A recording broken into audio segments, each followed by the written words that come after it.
o urgencias obstétricas. Y hoy vamos a hablar básicamente de lo que corresponde a las crisis hipertensivas durante el embarazo. Ahí le di a la siguiente diapositiva. ¿Sí se vio el cambio o sigue en la primera? Sigue en la primera, doctor. Si quiere, pase a la siguiente, ya le comento. Ahí ya pasó a generalidades, sí, señor. Eso, me va a tocar seguir así entonces. Vale. Bueno, como todos sabemos, la preeclampsia se estima que pues, puede ser aproximadamente responsable de 40.000 muertes maternas al año. La causa principal de la mortalidad de la preeclampsia, según estudios que se han realizado, así como sucedía o sucede, por ejemplo, con el código rojo o con la hemorragia obstétrica, es la pobre respuesta o la respuesta médica inapropiada o tardía a la paciente que llega con una crisis hipertensiva o con una hipertensión severa durante el embarazo. Lo que pues, más adelante lo vamos a profundizar, pero básicamente una cifra de crisis es la que está en 160 a 110 y que obviamente no recibe manejo antihipertensivo en los siguientes 15 minutos de identificación del evento. La preeclampsia o los trastornos hipertensivos del embarazo se van a presentar alrededor del 20% de los embarazos y pues básicamente los trastornos hipertensivos o el síndrome hipertensivo durante el embarazo, según la National High Blood Pressure Education Program Working Group on High Blood Pressure in Pregnancy, la clasificó, y como todos sabemos en estas cuatro, la paciente que es hipertensa crónica, que es la paciente que presenta una presión arterial elevada antes de cumplir la semana 20 o obviamente sin estar embarazada. Está la preeclampsia-eclampsia, está la preeclampsia sobreagregada a la hipertensión crónica y está la hipertensión gestacional, que es lo que antes conocíamos como hipertensión transitoria.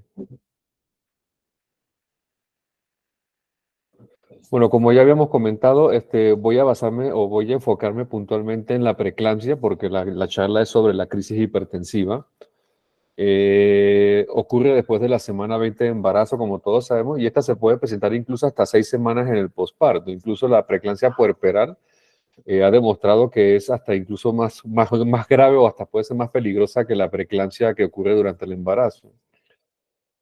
Básicamente la sospecha diagnóstica para una preeclampsia la tenemos que tener cuando tengamos una paciente que sin previamente tener la presión elevada o sin ser obviamente hipertensa crónica, le encontremos una presión de 140, 90 o más.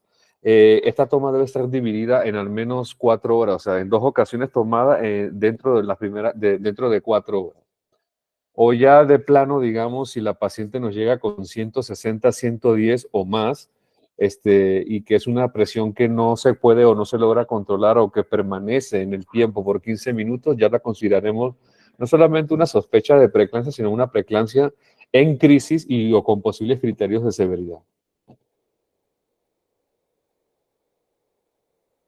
El mecanismo fisiopatológico de qué produce la preeclampsia no se conoce o es desconocido incluso actualmente. Obviamente existen una serie de teorías y de hipótesis de qué es lo que la puede provocar. Y pues básicamente la disfunción placentaria, que es la que se presenta principalmente en la preeclampsia, es lo que produce o ocurre en el momento de la invasión del trofoblasto a un inadecuado acceso a las arterias espirales que se encuentran en la decidua basal o en la capa de Nitabush, ¿no? Que es el endometrio gestacional. Es lo que produce al final el famoso síndrome de disfunción endotelial con el vasoespasmo asociado, ¿no? Es que con las pacientes con estos síntomas que conocemos todos, ¿no? Los famosos síntomas de vasoespasmo. También existe una evidencia que puede ser una respuesta inmune materna alterada al tejido fetal y placentario. Y entre otras, pues la disfunción endotelial generalizada, que lo que pues básicamente va a provocar un síndrome materno fetal o incluso ambos.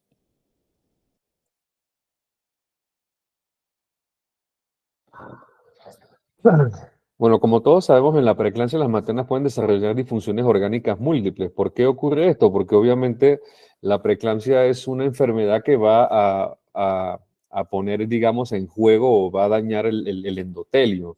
Acuérdense que el endotelio se encuentra en las arterias o en los vasos sanguíneos y obviamente como tenemos vasos sanguíneos en todo el cuerpo, pues obviamente la preeclampsia puede afectar los famosos órganos diana, como ocurre en la hipertensión crónica esencial, ¿no? Y estos órganos, pues, que pueden llegarse a comprometer durante la preeclampsia son obviamente el sistema nervioso central, el hígado, el pulmón, los riñones, etcétera.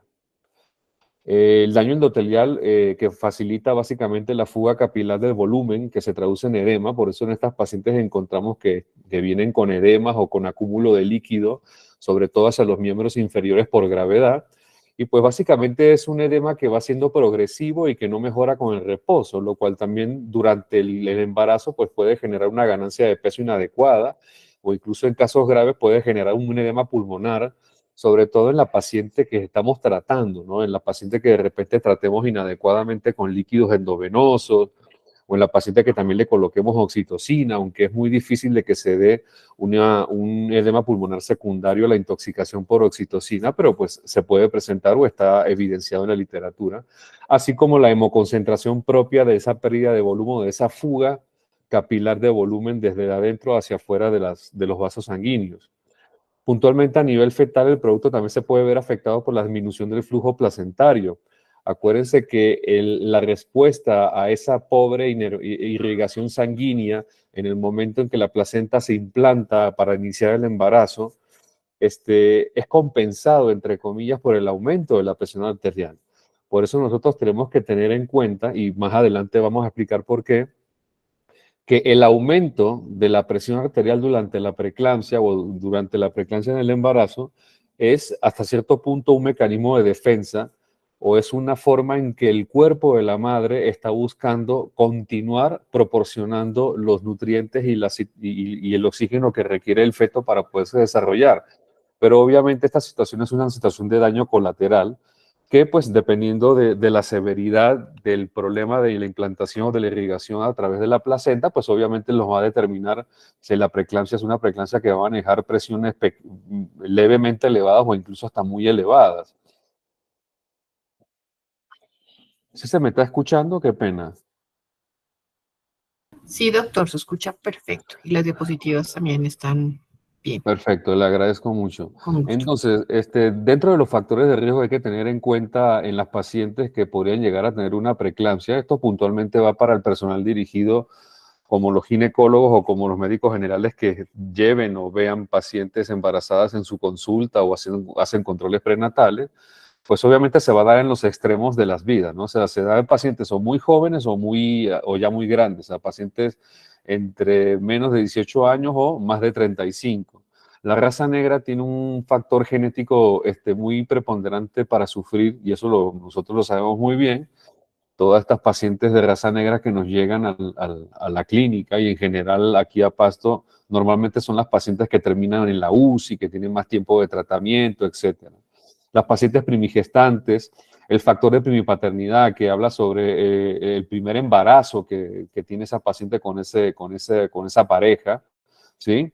O pacientes que hayan tenido, por ejemplo, hijos con una pareja y después los siguientes con otra. El hecho de que sea el primer embarazo con esa pareja puntualmente debe de ser un factor que nos llame a nosotros o a tener en cuenta con la paciente. Obviamente la paciente con antecedentes de preeclampsia, las pacientes con índice de masa corporales de 30 o más, pacientes obesas, pacientes con periodos intergenésicos menores a 2 años o hasta mayores de 10 años, pacientes con presencia de hidros fetales o de algún tipo de malformación congénita que también favorece la presencia de preeclampsia, las enfermedades, las trombofilias o las enfermedades trombóticas gestacionales, las enfermedades tipo moridatiforme, etcétera. Hipertensión crónica, obviamente una paciente hipertensa crónica va a tener más riesgo, incluso hasta de un 25% de tener preeclampsia durante su embarazo. Las pacientes diabéticas, tanto tipo 1 como tipo 2, sobre todo las tipo 1, porque recuerden que ya las pacientes diabéticas tipo 1 o pregestacionales son pacientes que ya pueden acarrear, digamos, un daño vascular o de la microcirculación previo a embarazarse. Las pacientes con fallas o problemas o insuficiencias renales, las pacientes con enfermedades autoinmunes, por ejemplo, el lupus eritematoso sistémico, el síndrome antifosfolípidos, entre otros. La obesidad, pues ya va de la mano del índice de masa corporal mayor a 30. Las pacientes con migraña, que pues les recuerdo que la migraña es una cefalea de origen vascular, por consiguiente es una paciente o las pacientes con migrañas, más allá de que las migrañas durante los embarazos pueden llegar incluso hasta mejorar, hace o denota de que la paciente ya tiene un compromiso vascular, las gestaciones múltiples, embarazos gemelares, etcétera, y las pacientes con triploidías.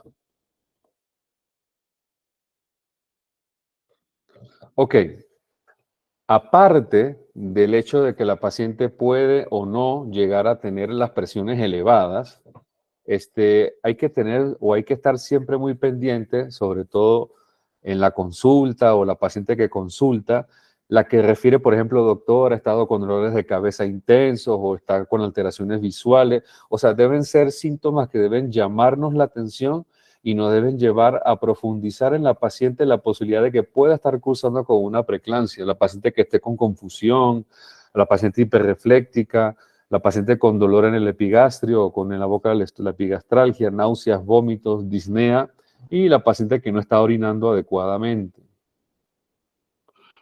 Dentro de los criterios de severidad de la preeclampsia la vamos a definir como la urgencia hipertensiva y la emergencia hipertensiva. ¿Por qué hago esta diferencia? Porque el hecho de que una paciente me llegue con cifras tensionales de 160 a 110, más allá de que esto hace referencia a que está en una crisis hipertensiva, no significa de que la paciente, porque hay que tomar muchas cosas en cuenta, la edad gestacional, porque pues obviamente cuando pensamos en preeclampsia pensamos en que el manejo de esa paciente en algún momento va a ser la finalización del embarazo, ¿sí? Pero también hay que tomar en cuenta el momento en que la paciente va a sufrir esa preeclampsia, porque si son pacientes que tienen embarazos con edades gestacionales muy alejadas al término, se les puede dar un manejo expectante más allá de que cumplan con criterios de severidad, ¿sí? Entonces, por ejemplo, la diferencia entre una urgencia y una emergencia hipertensiva, básicamente, más allá de que vamos a tomar en cuenta que la presión tiene que estar igual o mayor a 160, 110, la diferencia entre una y otra es la presencia o no de lesión de órgano blanco.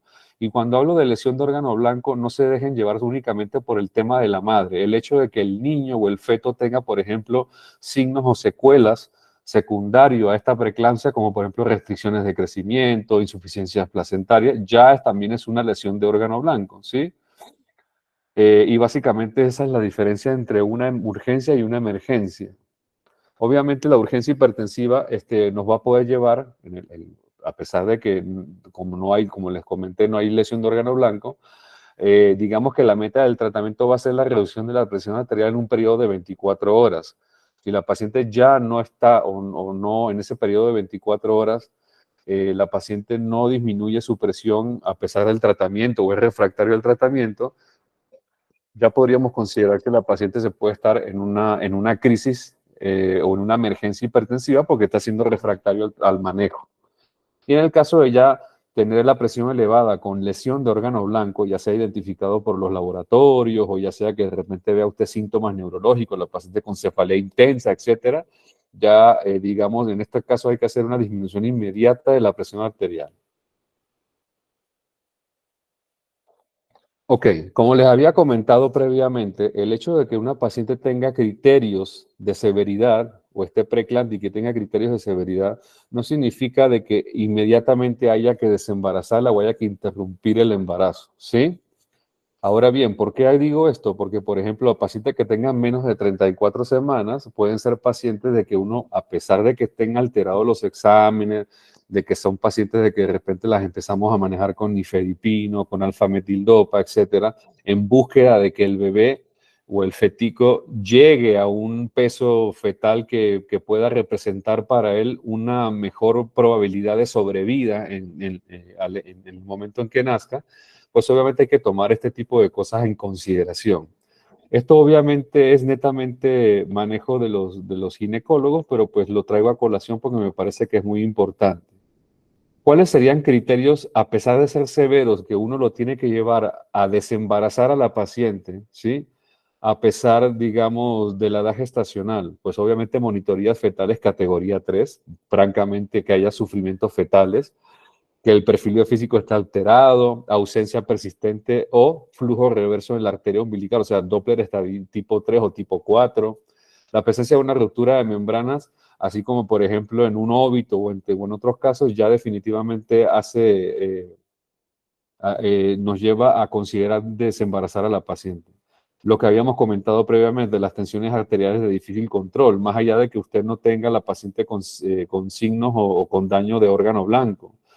Oligoamios con índices de Phelan menores a 5 centímetros, las restricciones severas con pesos bajo presentil 5, la paciente que esté oliúrica, o sea, que orine menos de 500 cc en 24 horas, las transaminasas alteradas al doble de su valor normal, creatininas de 1.5 o más, definitivamente la presencia de edema pulmonar que le lleva a una disnea o a un síndrome de distrés respiratorio agudo en la paciente, cefaleas severas y persistentes, ¿sí?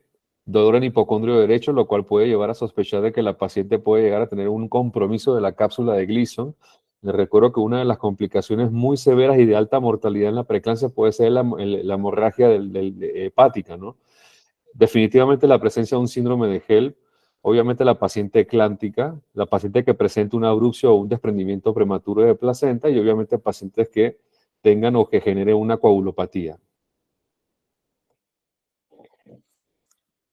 Bueno, puntualmente, ¿cómo vamos a manejar a la paciente que sospechamos preeclampsia o que ya la tenemos identificada como preeclampsia? Pues usualmente estas pacientes, como ustedes pueden ver en el diario ejercer de la clínica, es que nosotros usualmente los ginecólogos a estas pacientes que tengan sospecha de preeclampsia o que ya tengan unas presiones elevadas, normalmente lo que hacemos es que las dejamos hospitalizadas para monitorizarlas, lo que llamamos trastorno hipertensivo en clasificación. Entonces, todo eso conlleva el hecho de que se le pide la orina de 24 horas. Obviamente, la paciente que se permita o que permita que uno realice estas situaciones, ¿no? La toma de los exámenes, la toma de exámenes de imagen, la monitoría fetal, etcétera, también dependiendo de la edad gestacional. Como todos ya sabemos, el parto es el único tratamiento para la preeclampsia que conocemos hasta el momento. Pero hay que tener en cuenta que la finalización del embarazo también debe darse en una vez que se estabilice la paciente. O sea, antes de yo pasar la paciente a una cesárea, por ejemplo, debo de controlar la presión o al menos estabilizarle la presión. Si la paciente tiene criterios de severidad o inminencia de eclampsia, colocarle su sulfato. O sea, la idea es que la paciente llegue lo más estabilizada posible a un procedimiento quirúrgico. La vía de parto obviamente va a depender de la edad gestacional, digamos, de los factores obstétricos como la presentación fetal, el bicho, pues una paciente que tenga, o por ejemplo aquí en la abajo, las pacientes que no tengan criterios de severidad, pero ya tengan 37 semanas, son pacientes que ya nosotros tenemos que desembarazar porque realmente ya manejamos un embarazo que está a término y realmente no habría, digamos, ningún criterio o ningún tipo de justificante de que usted continúe con ese embarazo, ¿no? Pero, por ejemplo, si usted tiene una paciente que tiene 37 semanas, pero tiene un bicho desfavorable, pues ahí usted decide hacer cesárea, por ejemplo. Básicamente hay que individualizar los casos. En los prematuros, pues obviamente hay que realizar la maduración pulmonar, obviamente si las condiciones de la paciente y del feto lo permiten, ¿de acuerdo? Y las pacientes que ya tengan 34 semanas o más y tengan criterios de severidad, también hay que desembarazarlas. Digamos, el verdadero dilema se va a presentar en las pacientes que tengan menos de esta edad gestacional, y que tengan criterios de severidad, que era lo que habíamos comentado anteriormente. Puntualmente en la preeclampsia hay que tener mucho cuidado con una de sus principales complicaciones, que es la eclampsia, ¿sí? Que básicamente es la presencia de convulsiones en la paciente preeclámptica. Y pues para recordar a todo el mundo de que el manejo ideal o el manejo de primera línea para este tipo de condiciones es el sulfato de magnesio. No voy a repetir la dosis, pero pues todos conocemos de que primero hay que hacer una dosis de impregnación de sulfato de magnesio y después se hace una dosis de mantenimiento a 1 gramo hora normalmente. Si las convulsiones persisten, la literatura dice que se puede aumentar a 2 gramos por hora, o sea, 114 cc por hora. Y bueno, ya después esto será, digamos, para otra charla cuando de repente hablemos sobre el manejo de la eclampsia, que también es parte de las emergencias obstétricas. El uso, por ejemplo, de anticonvulsivantes en los casos de refractariedad al manejo con sulfato de magnesio. Acuérdense que la profilaxis con sulfato de magnesio únicamente estará indicada en pacientes que tengan criterios de severidad. o que tengan criterios de inminencia de eclampsia. No se debe colocar sulfato de magnesio de manera universal o indiscriminadamente a toda paciente que tenga una preeclampsia, porque una paciente sin criterio de severidad no es necesario colocarla.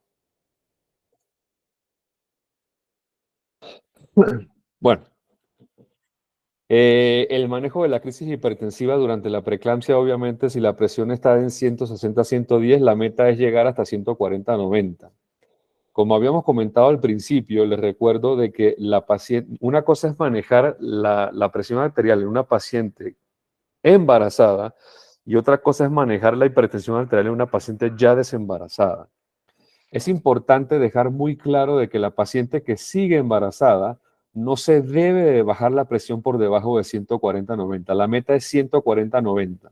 ¿Por qué? Porque como ya les había comentado al principio, la hipertensión que se presenta durante el embarazo en la preeclampsia, más allá de que es una situación que puede afectar tanto al bebé como a la madre, es un mecanismo de defensa porque que el cuerpo utiliza para seguir, obviamente, proporcionando los nutrientes que el bebé necesita durante la gestación.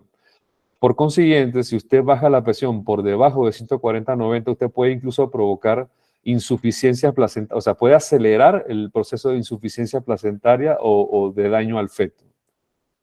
Ok, según la norma colombiana, nosotros vamos a manejar 3 tipos de medicamentos para el manejo de la crisis hipertensiva. En primer lugar está la nifedipina, que como todos sabemos, el manejo inicial se hace con 10 miligramos y después se repiten dosis cada 20 minutos de 20 miligramos, hasta obviamente lograr el control de la presión arterial, siempre y cuando sea un máximo de 60 miligramos en 24 horas. La norma dice que en caso de que usted no logre controlar la presión arterial en estas pacientes con esa situación, tiene que pasar a la segunda línea, que es el labetalol, ¿sí? Y se dan bolos cada 20 minutos a dosis de 20 miligramos, a los 20 minutos 40, a los 20 minutos 80, a los otros 20, 80 y a los otros 80. Siempre con un máximo de 300 miligramos en 24 horas. Acuérdense que les había comentado de que también, digamos, la perduración del manejo en la crisis hipertensiva de la paciente también va a depender mucho de la edad gestacional. Porque si usted tiene una paciente que ya tiene 37 semanas y no logra controlar la crisis hipertensiva o es refractario al tratamiento, pues usted debe desembarazar. El desafío siempre va a estar en las pacientes que tengan menos de 34 semanas. No coloco la hidralacina aquí, primero porque es de difícil acceso en Colombia, porque en algunos, si se ponen ustedes a revisar la literatura, por ejemplo, de sociedades americanas, etcétera, puede que la encuentren incluso como de primera línea, pero en nuestra realidad colombiana, pues obviamente eso no sucede, así que yo por ese motivo no la estoy mencionando. Aparte me estoy basando en los medicamentos que se mencionan en la lista de chequeo, que es lo que está proponiendo el Ministerio de Salud a través del plan Padrino con la doctora María Fernanda Escobar. El nitroprusiato sódico es un medicamento que lo coloco aquí porque es el de segunda línea, pero es un medicamento que se debe usar exclusivamente en la paciente ya desembarazada. ¿Por qué? Porque está comprobado de que puede haber intoxicación por arsénico en el caso de que usted lo use en pacientes con feto a bordo. Básicamente es para manejo de NUCI. Ok, una vez que usted ha controlado a la paciente, la desembarazó o no, controló su crisis hipertensiva, hay que dejar a la paciente con un manejo de mantenimiento. Normalmente este manejo de mantenimiento lo podemos hacer y lo dicta la norma de esa forma, con nifedipina, ya en este caso de 30, que es de acción prolongada, y el metoprolol, entre otros medicamentos, según la condición del paciente. O sea, estoy hablando de una paciente que sigue embarazada, es una cosa, o una paciente que ya no esté embarazada y que requiera más de 2 antihipertensivos.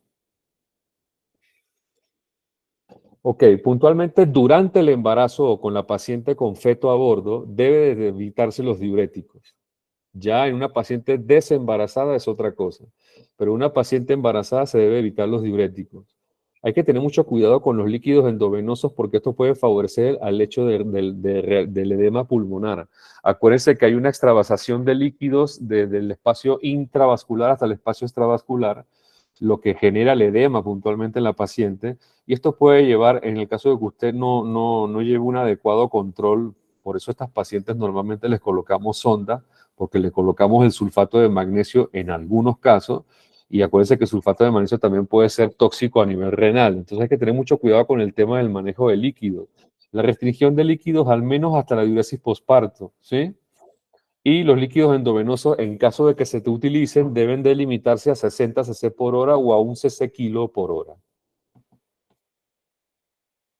Bueno, puntualmente hablando o continuando con el manejo en el posparto, la meta del tratamiento, como ya habíamos dicho, ya en el puerperio, en una paciente desembarazada, ya sí es debajo de 140-90, no así como en la paciente que sigue con feto a bordo. Muchas pacientes podrían tener incluso por más de 6 horas una oliguria tras el parto. Eso no debe de preocupar. O de repente ponerse de loco a andar forzando diuresis con diuréticos, por ejemplo. El sulfato de magnesio se puede pasar entre 24 a 48 horas. Les recuerdo que en nuestra institución el manejo posparto de todas las pacientes en esta condición, su manejo es en la UCI. Los valores de función hepática y renal deben demostrar la reducción antes de considerar el alta hospitalaria. O sea, estas pacientes deben realizársele controles previos a su alta hospitalaria para poder confirmar de que hay una disminución en el caso de que haya habido, digamos, alteraciones de la función hepática y renal. Si la paciente no es diagnosticada como una hipertensa crónica, los niveles normales de tensión se podrían recuperar incluso hasta 12 semanas en el posparto. ¿Por qué hago esta observación? Por lo que acabamos de hablar aquí al principio de que la meta del tratamiento va a ser en el puerperio debajo de 140-90. Pero les recuerdo que esta situación de repente se puede tardar un poco más en las pacientes que pues obviamente previamente son hipertensas crónicas. Y definitivamente la paciente debe todas de salir con orden de afinamiento ambulatorio. Bueno, ya puntualmente basándonos en la lista de chequeo que manejamos en la clínica, se las doy a conocer para los que no la conocen. En caso de que sí la conozcan, pues vamos a volver a repetir. Básicamente, en el caso de que la paciente se le haga una sospecha o tenga una sospecha de tener una crisis hipertensiva, como dice aquí claramente, el diagnóstico lo vamos a hacer tomando en cuenta que la tensión arterial sistólica sea mayor o igual a 160 y la diastólica sea mayor o igual a 110. Toda paciente que llegue con estas condiciones, acuérdense que es I o, ¿no? No tiene que cumplirse las dos. Puede ser I o una de las dos. En caso de que llegue una paciente embarazada en esta condición, usted debe de sospechar de que hay una preeclampsia en crisis hipertensiva y debe iniciarse la lista de chequeo en esa paciente. Obviamente las pacientes que tengan síntomas de encefalopatía hipertensiva con tensiones arteriales menores de 160 a 110, tales como vómito, náusea, agitación y confusión, también deben considerarse pacientes que pueden estar en crisis hipertensiva. ¿A qué me refiero con esto? A que si usted le llega a la paciente y tiene 150-90, usted por el hecho de no cumplir con este criterio no va a decir que la paciente no está en crisis. Aquí dice claramente, toda paciente que tenga menos de 160-110, pero tenga estos síntomas de vasoespasmo, de encefalopatía hipertensiva, debe considerar también o debe pensarse de que puede tratarse también de una crisis hipertensiva. Pues básicamente los pasos a seguir que nos da la lista de chequeo es, pues obviamente alertar al equipo de trabajo, hay que pedir ayuda, hay que designar al líder del equipo. Normalmente en este caso designamos al ginecólogo o en su defecto designamos al médico general, que normalmente pues lo hemos comentado, es el que aparece como para el código rojo como líder o coordinador del equipo. Designar una función de cada integrante del equipo, ¿sí? Asegurar las barandas de la cama, seguridad del paciente. Y básicamente, como pueden ver aquí, hay una mnemotecnia aquí. Digamos, el manejo es muy similar a que tenemos, por ejemplo, en el código rojo. La paciente debe tomársele 2 accesos venosos de 16 y 18 en el mismo brazo, ya que en el brazo del otro lado vamos a colocar, obviamente, el aparato para tomar la presión. Hay que controlar las cifras tensionales cada 5 minutos, esto de preferencia con un monitor de signos vitales electrónico que podamos colocar que esté tomando las presiones cada 5 minutos. La monitoría fetal debe ser continua, o sea, la monitoría de la frecuencia cardíaca fetal. Esto no necesariamente hace énfasis en que usted debe de colocarle el monitor fetal a la mamá, sino que pues debe estar al menos, puede ser cada 5 minutos que tomen la presión arterial, usted está tomando con el Doppler la frecuencia cardíaca fetal para ver si hay alguna disminución o alguna alteración de la frecuencia cardíaca. Aquí vamos a estar colocando las diferentes tensiones arteriales cada 5 minutos.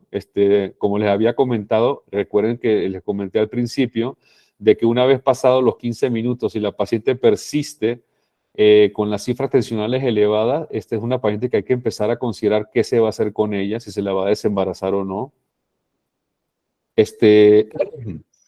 Bueno, aquí obviamente hacemos referencia a iniciar los antihipertensivos en los primeros 15 minutos desde el diagnóstico de la paciente o desde que se inicia la lista de chequeo. Si hay edema pulmonar, pues obviamente hay que iniciar nitroglicerina o el nitroprusiato más furosemida. Esto, de todas formas, como habíamos comentado en la charla, hay que hacerlo en el contexto de una paciente desembarazada, ¿de acuerdo? Infusión, pues hay que iniciar la infusión de sulfato de magnesio y la profilaxis para eclampsia, o pues obviamente como ya habíamos comentado, de todas formas aquí aparece en la parte de arriba cómo se coloca la infusión de sulfato de magnesio, tanto su dosis de carga como su dosis de mantenimiento, ¿sí? Este ítem de acá es cuando ya estamos hablando de la paciente que ya está controlada. Fíjense que aquí habla claramente de iniciar nifedipino con dosis de 30 miligramos cada 8 horas. Como ya habíamos comentado, estas son las dosis de mantenimiento en la paciente que ya, entre comillas, usted logró controlar de su crisis hipertensiva. Otro de los puntos que nos hace recordar la lista de chequeo es definir la finalización del embarazo, que es lo que ya habíamos dicho. En la paciente, puntualmente en este caso, como consideramos de que la lista de chequeo es para una paciente que está en crisis, entonces, entre comillas, estamos hablando de que es una preeclampsia con criterios de severidad, pues obviamente aquí nos hacen la observación de que si tiene más de 34 semanas y tiene una preeclampsia severa, hay que finalizar el embarazo. Y si la paciente tiene menos de 34 semanas, hay que colocar inductores de la maduración pulmonar y definir la finalización según condiciones clínicas maternas y fetales, que es lo que habíamos comentado previamente, de los famosos criterios de severos para interrupción del embarazo. Si usted, por ejemplo, ya tiene una ruptura de membranas o tiene un fetico que ya está con oligoamio, entonces por más que usted quisiera hacerle la maduración pulmonar, en este caso no se va a poder realizar por lo que le estoy explicando. Entonces, no toda paciente con preeclampsia severa estoy hablando de pacientes menores de 34 semanas, hay que desembarazarlas inmediatamente. Hay que estar pendiente de los criterios de desembarazar una paciente con criterio de severidad. Obviamente hay que valorar el impacto de los órganos blancos. Ya todos sabemos los exámenes que hay que solicitar, el hemograma, las transaminasas, la deshidrogenasa láctica, creatinina, etcétera. ¿Sí? El plan de seguimiento en cada paciente se va a definir obviamente de manera ambulatoria.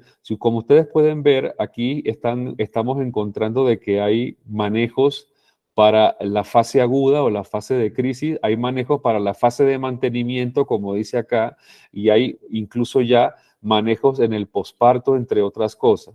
¿Por qué? Porque acuérdense que la lista de chequeo se empieza a gestionar, ya sea, por ejemplo, que a usted le llegue la paciente a urgencia o que la empieces a gestionar en piso o en hospitalización, y conforme la paciente va pasando, ya sea por parto, por quirófano, pasa a la UCI, después vuelve a pasar a piso, esta hoja se tiene que ir llenando conforme la paciente va avanzando en su evolución. Esto no se llena el primer día y ya. Esto se puede ir, tenemos que de repente seguir chuleando aquí, por ejemplo, dependiendo de cómo va avanzando la paciente en su tratamiento, ¿sí? Y aquí claramente aparecen los antihipertensivos de primera línea, como habíamos comentado, está el nifedipino, ya dimos las dosis. En el segundo plano está la betalol. Ahora ustedes preguntarán, me imagino que existirá la pregunta, doctor, no hay nifedipina de 10, está escasa, solamente hay en el carro de código. Perfecto. Yo no me complico la vida. Si usted le llega una paciente en crisis hipertensiva y no tenemos nifedipino o no tiene nifedipino, pues aquí está muy claramente.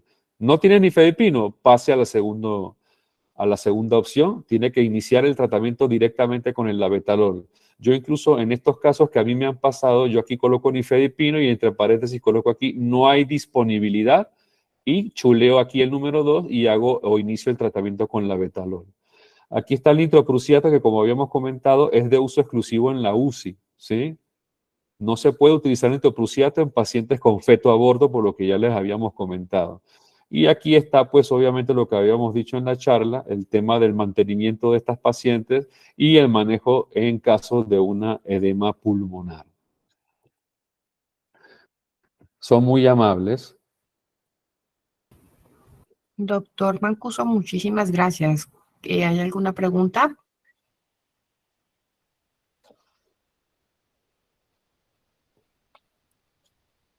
No veo manitos levantadas. ¿Alguien tiene alguna duda, alguna inquietud para el doctor Mancuso? Buenas noches. Buenas noches. Bueno, para recordarles que tenemos auditoría en estos días, viene la Secretaría a revisar todo lo de emergencia obstétrica y pues la ruta materno-perinatal. Entonces, para que todos estemos pendientes en los servicios de los kits de emergencia obstétrica, de la revisión de los protocolos que ya se han venido trabajando constantemente con las capacitaciones, gracias pues a los ginecólogos que nos han apoyado en esto. Sin embargo, también pues es importante la parte autónoma, ¿no? La parte de estar leyendo, el compromiso de actualizarse, el compromiso de repasar lo de los protocolos, porque lo más probable es que ellos pues realicen preguntas al respecto y también que se hagan simulacros como ya nos ha pasado anteriormente. Entonces, para que estemos todos pendientes, si están de pronto los líderes de proceso, es importante que a las personas nuevas se les retroalimente la ruta de los protocolos para que ellos los vuelvan a leer. Doctor Mancuso, muchísimas gracias, como siempre, por todo su apoyo, por brindarnos su conocimiento todo el tiempo, y gracias, pues, doctora Liliana, por dirigir, pues, esta presentación. Muchas gracias. Muchas gracias a todos. Feliz noche. Gracias, doctora Emily. Gracias, doctor Mancuso. Y feliz noche para todos. No se olviden de hacer el registro de la asistencia y la evaluación de la capacitación. Muchas gracias. Buenas noches. Buenas noches.